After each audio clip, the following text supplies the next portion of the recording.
Сәлем достар, менің есімім Альфия, бұл тоқу үйрететін каналы.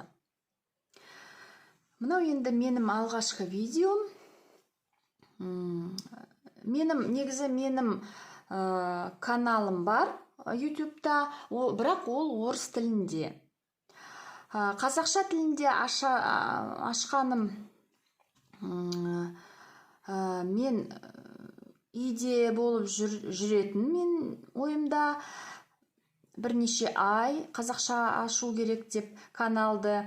Біздің қазақ қыздар, арулар, келіншектер тоқуды үйренсін, әдемі киімдерді, жемпір, кардигандарды өздеріне тоқып, киіп, сәнді болып жүретін мақсатым бар еді. Енді осы міне каналды ашып жатырмын. Бірге үйренейік, мен де бәрін білмеймін, мүмкін кеңес беретін адамдар бар шығар араларыңызда. Сол бір-бірімізбен бөлісіп, тату-тәтті болып, осы каналда әңгімелесіп отырайық. Сол. Мына қазір мен тоқып жатқан кардиган. Сондықтан осы видеоны осы кардиганмен бастайық. Мен оны бастап қойдым, кішкене бәрін айтамын, қалай оны тоқитын, маңызды жерлерді көрсетем, қалай оны істеу керек екен. Қарапайы, кәдімгі жай кардиган, бірақ стильді, бәр жерге киетін болатын кардиган. Мен оны тоқып жатқан, қай жіптен тоқып жатырмын? Ол бобинный пряжадан 4 жіпті қосып тоқып жатырмын. Сіз әртүрлі жіпті ала аласыз. Метражы 300 метр болсын, 400 метр болсын, 100 грамына. Енді біздің номері 4 алғаным. Бобинный пряжасын ерекшілігі жуғанында ол ашылады. Енді мына тесіктер жоқ болып кетеді, да? Анандай матоқтағы пряжаны алсаңыз, оны негізі образец тоқу керек. Мен ол образец тоқуды жаратпаймын, алдына ала айта кетейін, бірақ негізі оны тоқу керек. Енді кардиганға оралайық. Кішкене суретші емеспін, бірақ кішкене салып көрейін, қалай тоқимыз. Артқы жағын біз жай лицевая гладь дейміз орысша. Бұлай иығынан түсетін модель болады бізде. Бұлай мына жерде суретші емеспін, бірақ айтып көрейін. Мына жерде біз тіке тоқимыз да, сосын мына жерде ілмек қосамыз. Бұлай иықты тоқығанда мына жерде қысқалы қатар тоқимыз. Бұлай түсіп тұрсын, тіке тұрмасын. Бұлай тіке тұрса, ол шошиып тұрады. Бұлай мына жерден қалай жеңге қалай ілмек толтырып аламыз, тағы да осыны көрсетем. Бұлай мына жерде бұлай шошайып тұрмасын, немесе бұлай қысылып тұрмасын. Мүмкін көрген шығарсыз сондай жемпірлерді дұрыс тоқылмаған. Кішкене осындай жағдайларды көрсетуге тырысамын. Сосын әртүрлі терминдар бар тоқыған әлімде. Кім білет, жазып қойыңыз қазақша терминдарды.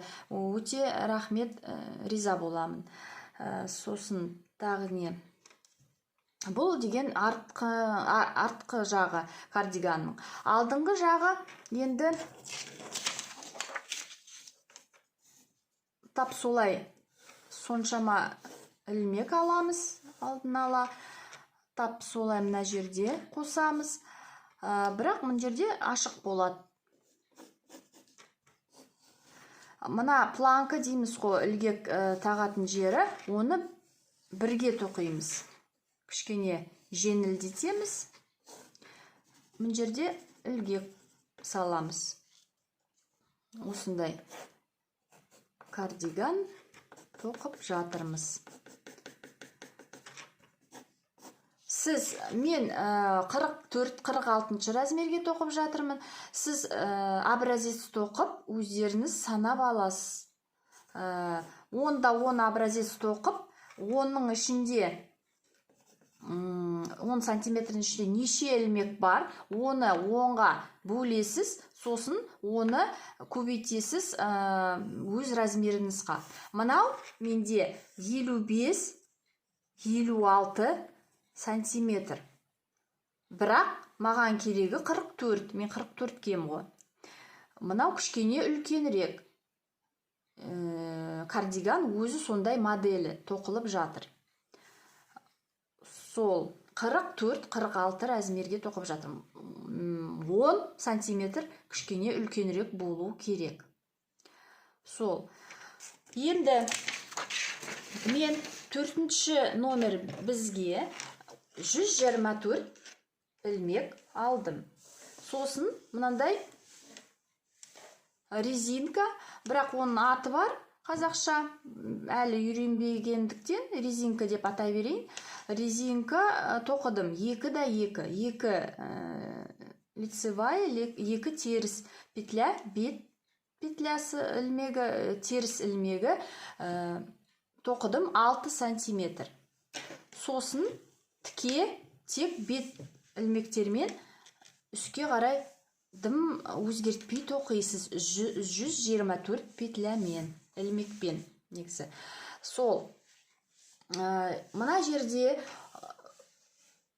34 сантиметр болғанда тоқтаймыз. Сосын әрі көрсетемін мен. Мына схема бойынша суретке салып бердім ғой. Мына жерден бастап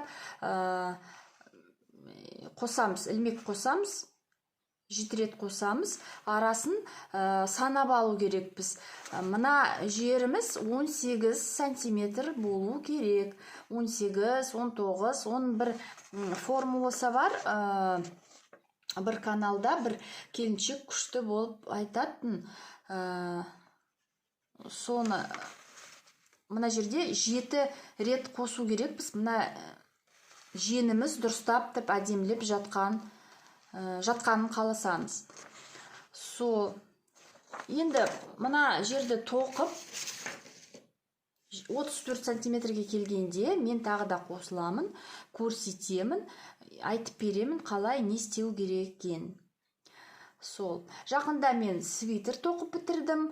Білмеймін, оны көрсететін шығармын сіздерге. 5 минут аралығында описание дейміз ғой, орысша. Көрсетпеймін, бірақ айтып берем қалай тоқығанымды. Сол. Мүмкін сіздерге де көрсететін шығармын уақыт болғанда. Енді мен сендермен қоштасамын. Сау болыңыз, ауырмаңыз. Кездескенше.